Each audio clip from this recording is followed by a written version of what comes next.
Quah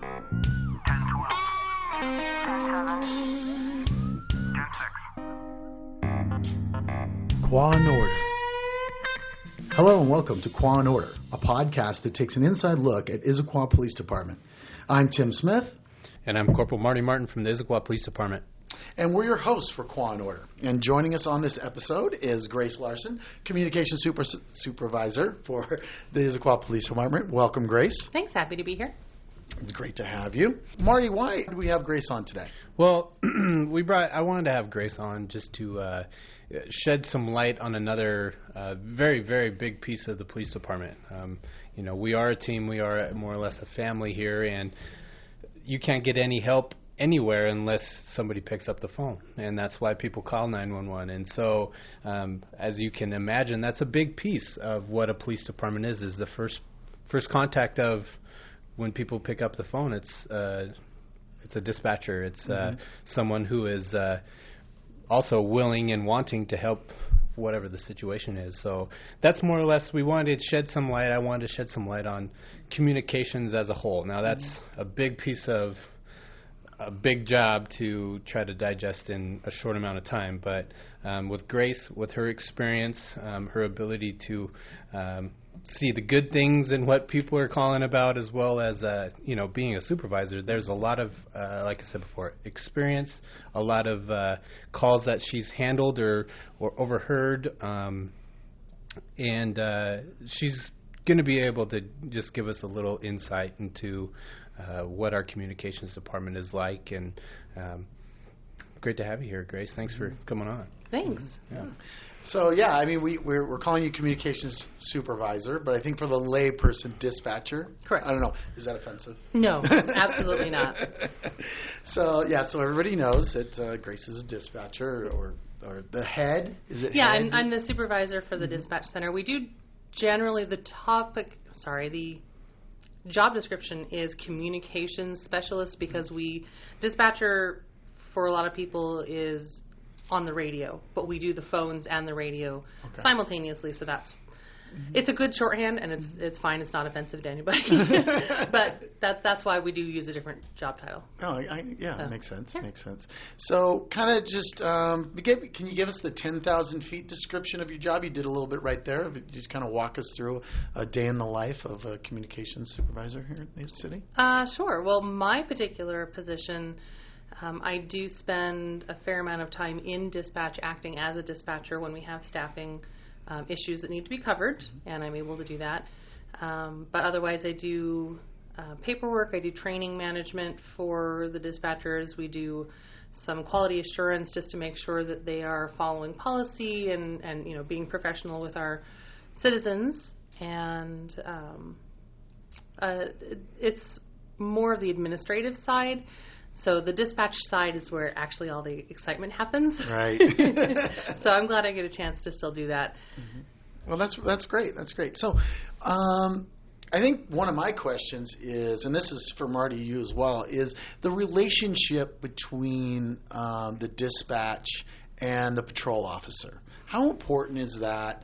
And how is that in the city of Issaquah? How does that work out? I would say it's incredibly important. The dispatchers that we have are assigned to a particular squad, so they stay with that squad for the entire year rotation, and that gives them a chance to work really closely with those officers. They build that really strong relationship to the point where, if an officer's having a bad day, you can hear it in their voice. If something's a little bit weird out on the scene, you can hear that in their voice, and that helps you be a little more alert as to what might go on, and it makes it easier to anticipate kind of what happens, and it makes it a better relationship. And I think we have a real good relationship pretty much with our squads and our dispatchers.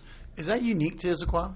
Or is that generally how it's done, where you're assigned to a squad for a year or a certain amount of time? It really depends on the size of the dispatch center. Okay. Since we are within the police department and we are police department employees, that's how the work assignments work for us. Mm-hmm. For other small centers, it can be done that same way. It's usually they're on a rotating schedule the same way the patrol officers are. For bigger consolidated centers, we have several in the area. There's Norcom and Valleycom and Snowpack up in Snohomish County. Okay. They're centers that serve, 5, 10, 15 agencies all at once, and they are in a separate location, and so they're their own entity. And so that tends to remove that really close relationship. Having worked in both kinds of centers, I really prefer the real close relationship, and that was one thing I was really glad to get back when I came to Issaquah. No, that's really cool. So how many squads are there? We have 5. 5 squads. So you have 5 different groups of dispatchers that serve each one, and they run the same shifts as the squad. So is it 12 on? Yeah. So there's they're 12-hour shifts, and there's 2 days and then 2 nights within your 4-day rotation, and then you have your 4 days off. So just to kind of not jump backwards, but also to piggyback. First, I mean, our dispatch center is very unique because it is set up generally as a small, more or less a room. I mean, it used to be even smaller. We have some very nice things and upgrades in there, but you can, to put it in perspective for somebody who has never seen a dispatch center, think of what Grace had mentioned, Snowpack, Valleycom, Norcom. Those buildings is like walking into a Macy's or a department store. Some of them are huge. It's like a mall.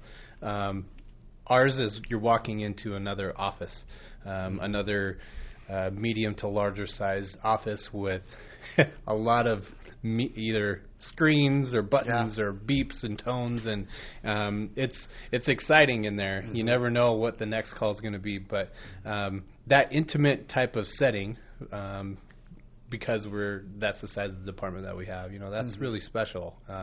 And I've worked many night shifts where I've had good days, but I've also had those bad days, and so being able to know the rest of your crew on the street, but your support and your crew inside the office, which would be radio, they know, and they help you out. Those ladies do an amazing job.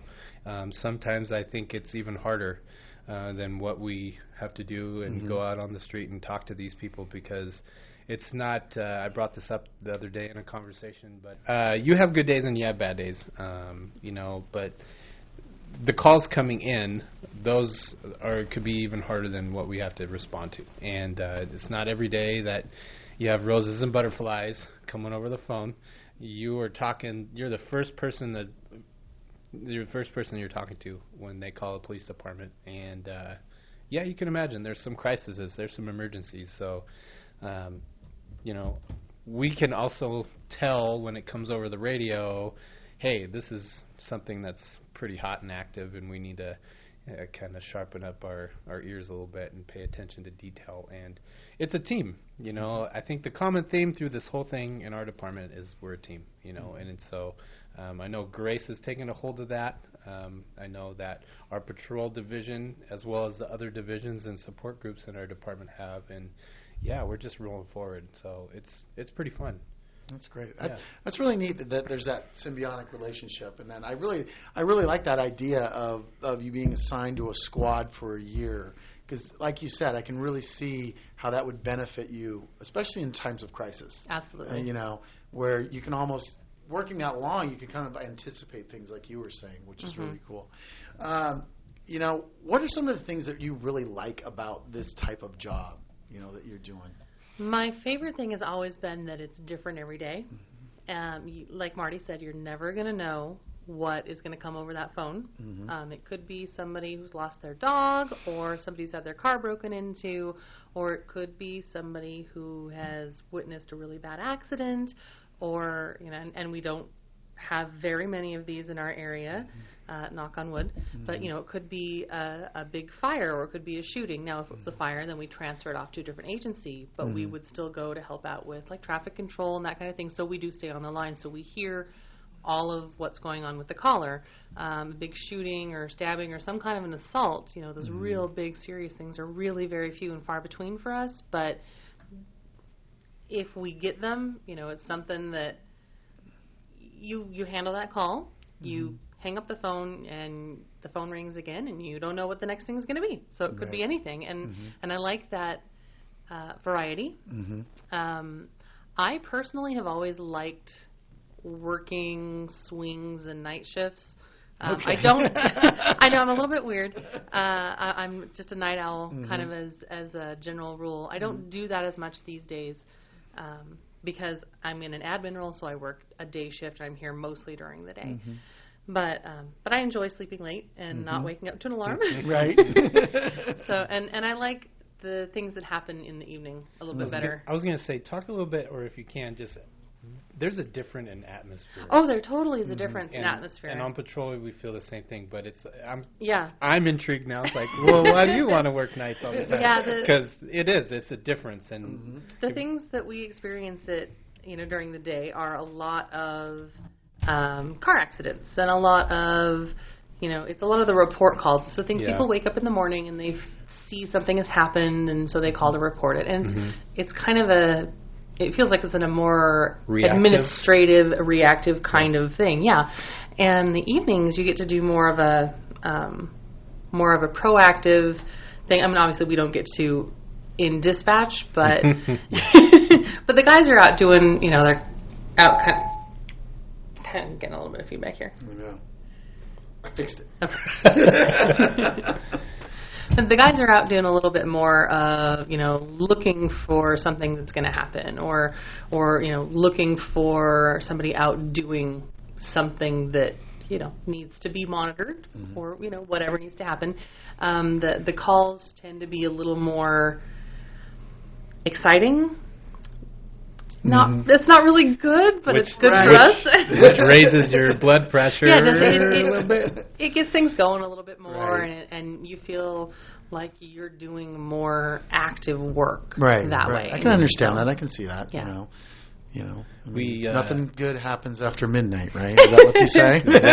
That's what we're telling your juvenile children when they're out past their bedtime. That's right. But I mean, kidding aside, there's we feel the same way. But at night, especially, just a kind of a question for back when you were working out of the administrative role, but something comes over the radio. Either that officer personally, maybe.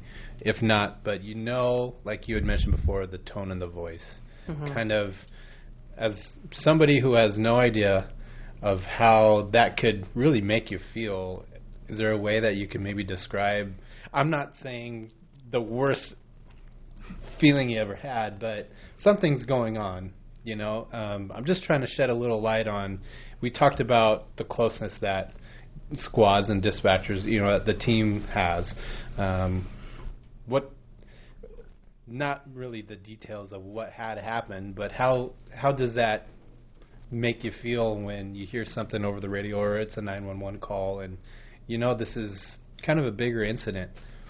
Well, we have a lot of guys who are real steady and just real laid back, and so when, say, it's late in the evening and they're out on patrol and they pull somebody over, or they see something suspicious happening somewhere, and there's just that tone of voice where they're like, they sound unsure. And they're always super steady and they're always right on top of things, so they're unsure of what they're seeing. So clearly there's something going on. So you're going to be a little more attentive. You're going to sit up a little bit more and kind of maybe look up the area where they're at on the map, so you can kind of see, what are they going to be seeing and what are they going to be looking at, and you're anticipating, or they, stop a person that they stop fairly regularly who you're familiar with, and if they're a little bit excitable, if they sound like they've got a little bit of tension in their voice, or you can hear in the background when they're on the radio, you can hear somebody in the background talking real loud or sounding angry, then, there's something going on out there, and so I need to be ready to help. And so you might look that person up a little bit more and kind of go into what their history is and anticipate, because so it could go sideways. Sure. So, and just being able to tell that someone who's normally just super chill is got a little bit of their, their heart rate's gone up a little bit more. Right. Maybe you should be a little bit prepared for that, because that could be the rest of your night. Yeah, there you go. Yep. Well, that's a great, We feel that too. Yeah, so that's good. It seems like we're both on the same page. Talking about the different types of calls and different types of situation. In your time that you've been a dispatcher, what's the toughest call you ever got? Here's the ball dropping now. This is a terrible question. I'm just going to tell you. It wasn't something here. It was where I was working at a different agency where we had a lot of areas that were not real good. Mm-hmm. And this is a long, long time ago. Mm-hmm. I was working overnight, and my guys were out patrolling an area on foot in the middle of the night, and suddenly all I hear over my radio is yelling, and then I hear shots in the background, and I hear one of the guys yelling, "Shots fired," and they are running away because somebody is shooting at them. Oh, okay. So somebody is shooting at my officers. Right. Out of the blue, 3 o'clock in the morning. I had no idea even where they were, and there was another officer who was sitting in the dispatch room with me at that moment, and he just was like off like a shot because it was like 3 blocks away. Okay. And he just took off running. And so, it was that just makes your blood go cold. Right. It's like, yeah. The guys that I take care of that are my responsibility could be seriously injured. Right. And I personally cannot prevent that because I'm in a dispatch center and they are out somewhere else and something is happening and it's just chilling. And the guys came and everybody was fine. So put that right there. Everybody was fine. They were not really being smart in their scene surveillance. This is many, many years ago, many thousands of miles away. I'm just gonna not say that. In King County. Not here. And I told one of the guys later, I said, if you get hurt out there, your wife is going to kill me. Right. And I'm going to kill you again. So don't do it. Yes. That's funny.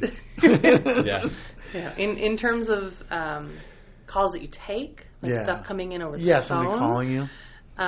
Great question, Tim. Holy smoke. Yeah, no, this is the thing. You get dispatchers in a room, they will do this all night long. Yeah. Well, it's the same thing, so you can imagine the barbecues on that. Oh, my I gosh. can imagine the stories. Again, this was another agency and several years ago, and I took a phone call from a parent who found their child hanging in a closet. Oh. That's hard. I will never forget his voice, ever. And you hang up the call, and you take the next one. Wow.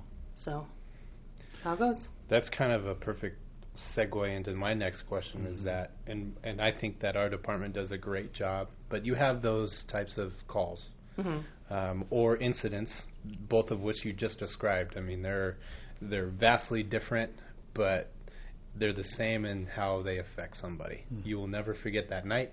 You will never forget that call. And I've had those same things on the other side of the radio, but the debriefs, the coming together, the support that you have within, it's important for patrol officers as well as, the culture's changed because we think, well, it's the officers out on the street who are handling this. Well, that's not true. The first contact was over the radio. It was a dispatcher. Right. So including and getting our dispatchers involved is huge on these types of debriefs. But they started kind of in the industry calling us the first responders because we do take the first contact with the person. And I've been really happy to see over the last several years that the culture, as Marty had said, is changing, and the dispatchers are getting invited to those debriefs. There was another agency, because we serve 3 different police departments, and one of the other agencies that we work with had an officer-involved shooting a while back, and when they did the debrief, they invited the dispatchers up, so they had a chance to talk to the officers and kind of get that stress off their chests. Right. And it's a healing thing for everybody. It's really, really a good idea. Yeah. So and I'm sorry if I missed this in the response. So this is something that's just a recent thing over the last 10 years, several 5, years, 7, yeah, something like that? 5, 10 years, and it depends on the agency. I feel like our agency really believes in us and really supports us, and so, if we have any big incidents like that, I would be surprised if we weren't involved in the debriefs. So because they are so close. Everybody recognizes the effect that kind of thing can have on a person's mental health and their stress levels and kind of their ongoing day-to-day just kind of stress load that they carry. And so it's good for everybody to get a chance to do that. And if we need, if it's just in the moment, like a dispatcher takes a certain call that affects them, they are, of course, usually able to just get up and take a couple minutes break to regroup if they need to, or if they really need help, we have there are chaplains we can contact through the fire department, and there's an employee assistance program for ongoing help too, and so we always make sure that people have a chance to get in touch with that if they need it. Yeah, it's great that those resources are there for not just the patrol officers but you as well, because it's very intense. So let's make it a little bit lighter. We'll move on a little bit. Yeah. So what? Unless you have a question, I have a quick one. I do not. I'm ready for some light stuff. So speaking of light stuff, what is the funniest or most ridiculous phone call you've ever picked up? And if there's several, we can go. It's fine, because I'm sure you get some silly stuff. In a city that will not be named, but was not Issaquah. Again, this is probably Issaquah, you're really good. Yes, a long time ago. We took a phone call from a guy who said he wanted to report that there was marijuana growing in the basement of the house he had planned to burglarize that night. Well then. And he couldn't tell us the address. He didn't know the address, but he was going to stand by at the payphone there and wait for the officers to come by, and he would show them where it was. So he had an application for a detective spot. Yeah, that was a fun one. Dispatching that out was very entertaining. How about on Halloween? It's kind of a leading question, but I got dispatched to a call, and I would remember this. It was a disturbance at one of the bars on Halloween night, and it was between, if I believe right, a Smurf who was getting into this disturbance with, I think it was Fred Flintstone, and my reporting party was Batman, who was inside the bar. It was, yeah. That's awesome. So I like that. Everything was fine, and that was here in the city, which was amazing. Years and years ago, but yeah, I can only imagine taking that phone call, because I had to respond and find where Batman and Fred Flintstone was. Smurf and Fred, Papa Smurf and Fred Flintstone are getting in a fight. Yeah, and you could imagine there was some evidence left of where the Smurf was. Call that a clue. Yeah. That's so funny. Just kind of like maybe a message to the citizens or the people that are listening. What kind of 911 calls do you get that you don't want? Just kind of like maybe even a public service announcement of just like, don't call us for this and don't call us for that, or is that the message you want to send? I'm not sure, but because you always hear these calls, and we talked about the silly call, but in a way he was still reporting a crime. Sure. But somebody calls up and says the cable company cut me off or something like that. You don't want those types of phone calls and stuff. Right. And there's a line. Clearly, the last thing I want to do is ever discourage somebody from calling for an actual emergency. And the big joke is always, the people who call because McDonald's didn't get their chicken nugget order right, or they left cheese off of their cheeseburger or something. I can say that I've never had one of those calls, and thankfully that's great. We don't want those calls. It's almost like, how can we clarify what is an emergency and what isn't, or what maybe isn't a life and death situation, right? That you're on. How can we clarify that line? It's a common sense thing, and this is an interesting thing to consider, because I don't want somebody to call just if their power is out, because we're not the power company and we can't do anything about that. However, if you are homebound on oxygen and your battery power is running out and your power is out, definitely call us, because then we can get somebody to help you. If you're in a position where you need help and it's something that is going to affect life or property safety, then we want to be there. We want to be able to help you. And don't feel like you're bothering us for something like that on 911, because that's what we're there for, and we're there 24 hours a day. The same if you feel if somebody's life or somebody else's property is going to be absolutely. If you see something at your neighbor's house, something that looks weird, and even if it's just that, there's a weird truck backed up to their house and you don't recognize the guy that's out walking around, that's fine. We'll go. We will be happy to go. It might turn out to be the landscaper, and that's okay. And then we'll know that there's no crime. Right. But if you don't call, then it might be somebody breaking into their house, and they might be on vacation, or and then there's a crime that we might have been able to assist with or prevent. I want people to know that when this is a big public service announcement part, when you call 911, yes, the more you know. The more you know. Yeah, sorry. When you call 911, we are going to ask you a lot of questions, and it's going to seem like we are wasting your time with questions and not helping you. That could not be further from the truth. What is happening is my dispatchers are very highly trained to multitask, and so while they're talking to you, they're going to get the call into the computer and get it started, get the officers out, or their partner is going to dispatch it on the radio while they're still talking to you on the phone. We're going to ask your location, even if you're calling from your home phone, because we have to make sure that we have the right information. We're going to ask your location, even if you're calling from a cell phone, because our locations are not always accurate. The phones are not real great in the technology still. We're going to ask what's going on. We're going to ask how long ago it happened. We're going to ask a lot of questions about descriptions. And the most frustrating thing to any dispatcher I've ever talked to is somebody who says, just get them here, they'll see it when they get here. I want to know what I'm sending my officer to. I want to know when it happened, where it happened, how many people are there, if there's any weapons, anything like that. And so there are going to be a lot of questions. Just be very patient and try to answer them as best you can. We will do our very best not to waste your time and to get what we need and then let you off the phone if that's a safe thing for you to do. So. But yeah, I mean, I can see that. As much information that you can relay to the patrol officers that are out responding, obviously that's what you want to do. You want to collect as much information, as possible correctly. That lets us keep them safe.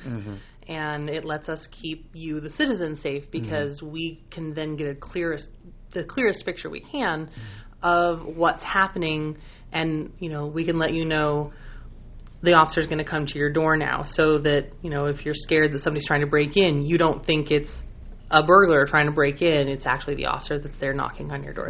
There's all sorts of different variables, but the universal thing is we're going to ask a lot of questions, and just be patient with us, and we will do our very best to get through it quickly and move on. Yeah, those questions that you ask and the answers for those who are listening that you give to radio or to the dispatcher talking to you and take the initial call, that information is looped back around.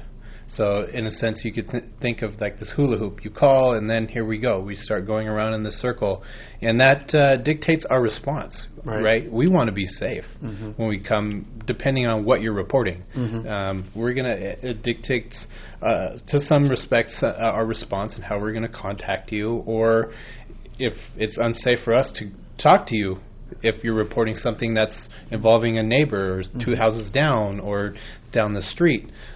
We want to still keep you safe after the fact, after the incident is done, because you always hear about these retaliation things, or maybe that's just kind of taboo, but it happens, and we want to make sure that after the call is done, you're still safe, if there's a way to do that. So that's a little bit of a tangent, but it all comes back to the basics. It comes down to the ground level of your calling, and yeah, we're going to just blah Right.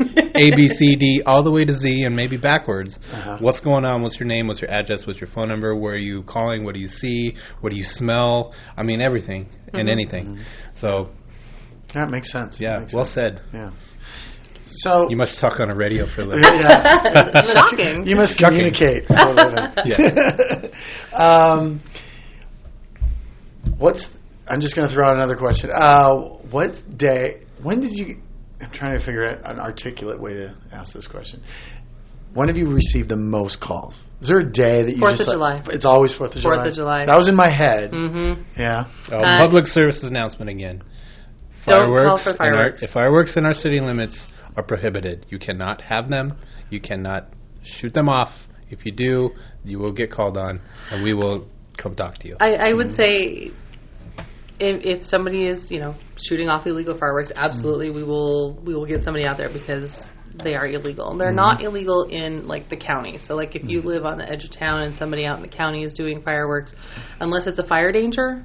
This year was a fire danger because we're so dry. Right. Then that's something that we're going to forward on to the fire department. But do you just buckle down for the 4th of July? You just strap in and say you it's time staff to up get and ready. you make sure you got enough people and you staff up all night long. My previous how many calls? How many calls is gosh. So a typical day is what? A typical day, as far as calls that we get on the screen. Are you talking about what inbound you feel? Calls? How many calls you feel we have, or actual calls? And Two different things. A typical day is busy, is really busy for us.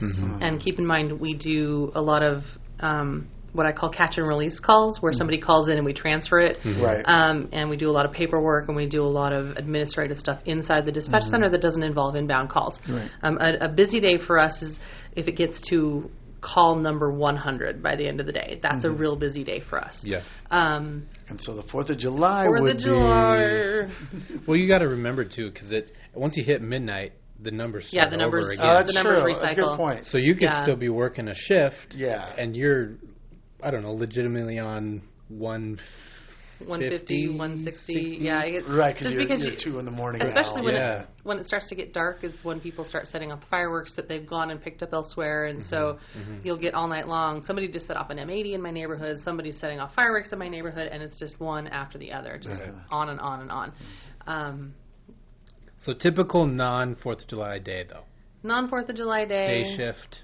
Probably I don't know. 80, About 60, that. 80, and that's... say 60, 80 Yeah, and calls? that's actual calls for service. So that's when an officer is dispatched or when an officer, calls up and says, I just got stopped by the citizen on the street. Will you start me a call for this? Stuff that gets a report number.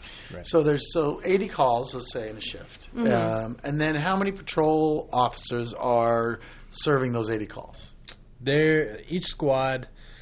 And now we're going to start getting into staffing discussions. However, we're going to focus here and buckle down. But on a typical day shift where people are not on vacation but are here, you have a sergeant or corporal and anywhere from 3 to 4 other patrol officers, not including what we call a power shift that would come in the middle of the afternoon around 1 o'clock to help with relief for the guys who are working or gals that are working that day shift starting at 6 or 5 in the morning.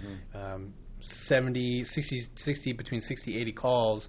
You can imagine that these calls are starting to pile up on these officers, and they need to have time, just simple time, uninterrupted, to write a mini book here, a couple paragraphs, another mini book, and really that's what it comes to.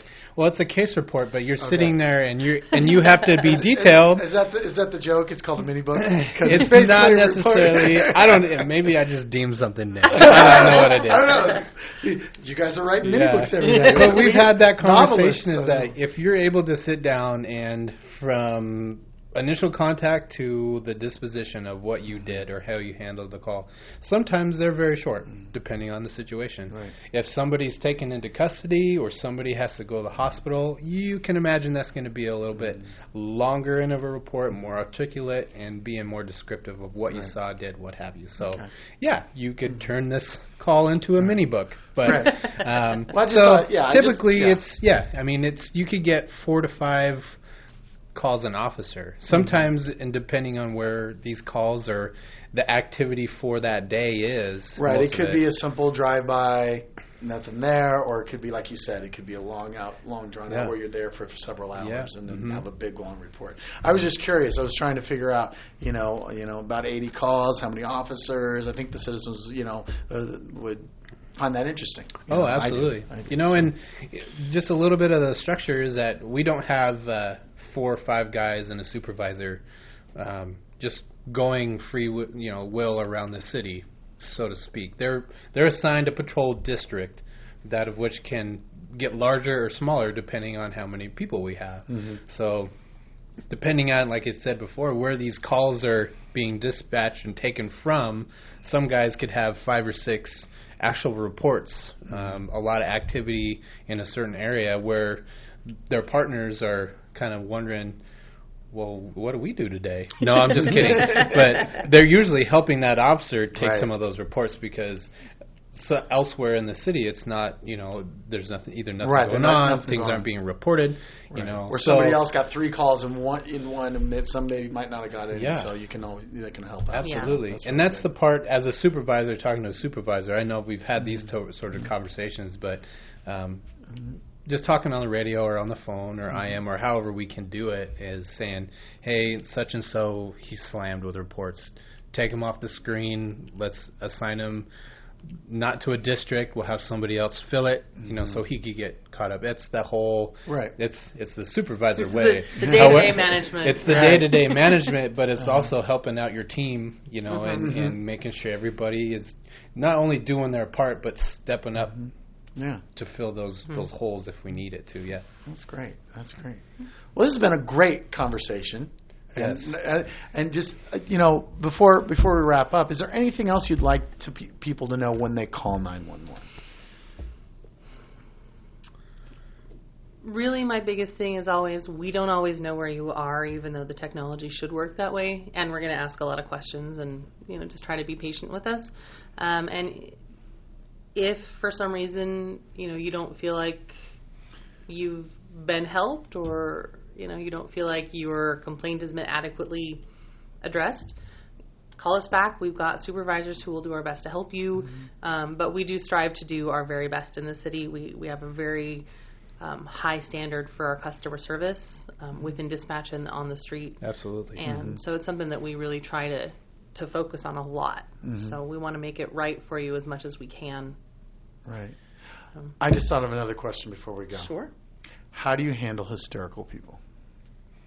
How do you get that information? What are the tools when someone calls and they're just losing their mind? You've got to get that information. How do you do that?